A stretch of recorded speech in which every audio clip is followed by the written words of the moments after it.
सोमवार 7 मई 1861 को रात्रि के लगभग 2:30 बजे के मध्य द्वारकानाथ ठाकुर लेन, कलकत्ता में रवीन्द्रनाथ ठाकुर का जन्म हुआ। उनके पितामह का नाम देवनाथ ठाकुर और माता का नाम शारदा देवी था। इनके पितामह श्री द्वारकानाथ ठाकुर एक संपन्न और विख्यात व्यक्ति थे।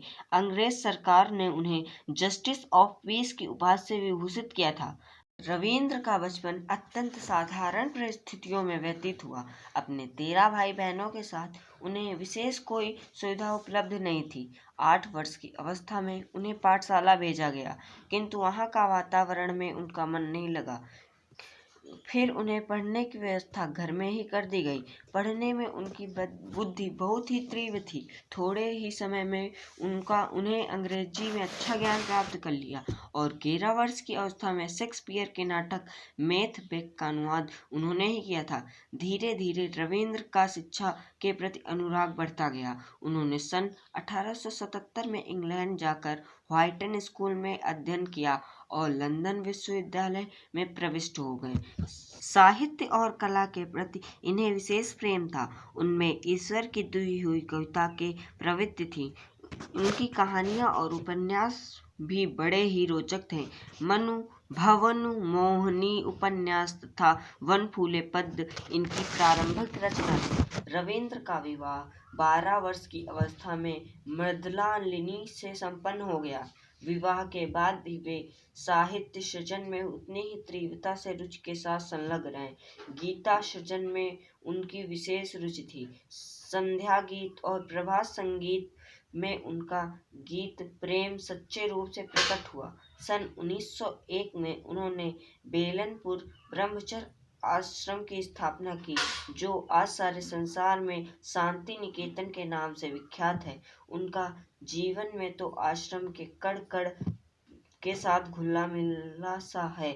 वे अविचल भाव से आश्रम की सेवा में संलग्न रहे। शांति निकेतन धीरे धीरे उन्नति करने लगा, विश्व भारती हो गया। प्रकृति की खुली गोद में बालक एवं बालिकाएं साहित्य, संगीत, कला आदि का अध्ययन करते हैं।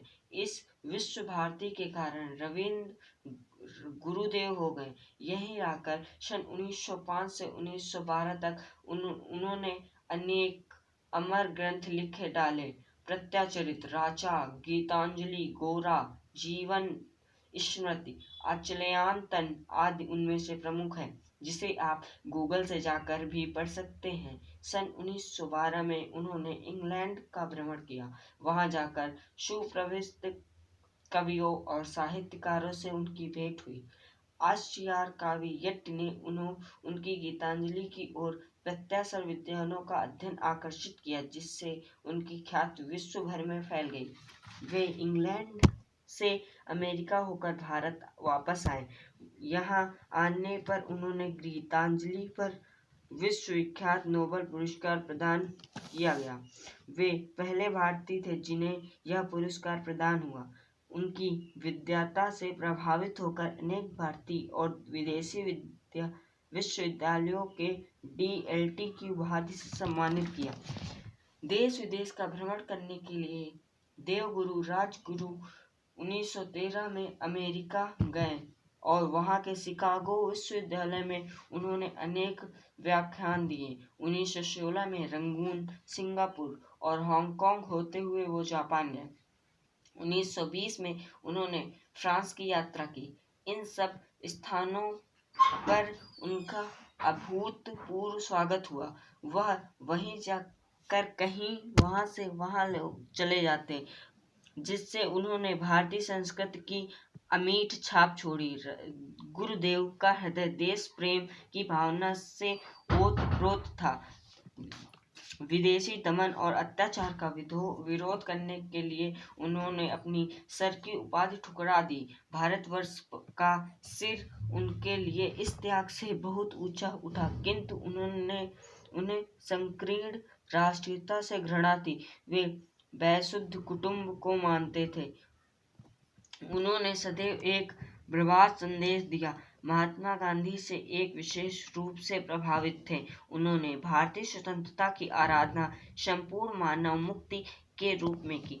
7 मई 1941 ईस्वी को गुरुदेव ने कलकत्ता महानगरी में इस धरा को सदैव के लिए त्याग दिया। उनके निधन से भारत का बच्चा बच्चा ही नहीं रोया, वरना सारी मानवता ही बिलक उठी।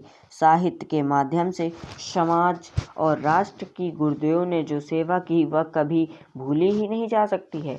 गुरुदेव आज नहीं है, किंतु उनका अमर गीत जनगण मन अधिनायक रहे भारत भाग्य विधाता आज 55 कोटि भारतीयों द्वारा नित्य गाया जाता है। यह गान युग युगांतर तक उन्हें अमर गुरुदेव बनाए रहेगा।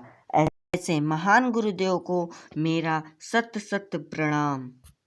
तो गाइज, ये वीडियो आपको कैसा लगा प्लीज़ कमेंट में बताना, और ऐसे ही वीडियो के लिए हमारे चैनल को सब्सक्राइब करके बेल आइकन दबा लें हमारे वीडियो को नोटिफिकेशन सबसे पहले पाने के लिए। और हमारे MX Takatak channel mega star mister एनको को भी फॉलो करके सपोर्ट करें। मिलते हैं नेक्स्ट वीडियो में, तब तक के लिए बाय बाय, टेक केयर, जय हिंद, जय भारत।